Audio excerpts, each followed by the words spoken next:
In today's tutorial, I am going to walk you through exactly how to fix the common Hostinger SSL error that might be preventing your visitors from seeing the secure padlock icon on your website.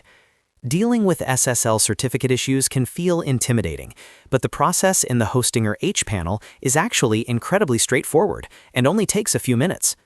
Before we dive into the technical steps, if you find this guide helpful for keeping your site secure, please hit that like and subscribe button to stay updated with more website management tutorials.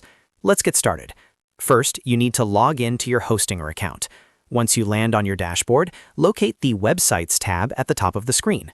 From the list of your domains, find the specific website that is showing the SSL error and click on the Dashboard button right next to it. This will open the management panel for that specific domain. Now, on the left-hand sidebar, look down until you find the Security section and click on SSL. This page is where all your encryption magic happens.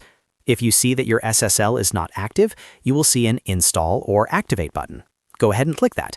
In many cases, it might already show as active, but you may still be seeing an error.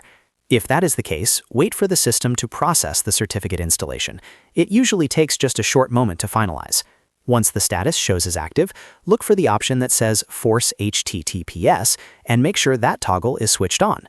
This forces all traffic coming to your site to use the secure encrypted connection. Finally, a step that people often forget is to clear your browser cache and then reload your website. Sometimes your browser holds on to the old, non-secure version of your site, so a quick refresh is crucial to see the changes take effect. After refreshing, check your address bar, and you should now see that secure padlock icon appearing. If you are still running into any trouble, double-check your domain pointing or contact Hostinger support. But for most standard SSL errors, this process fixes it instantly.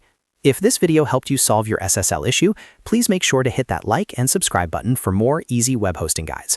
Thanks for watching.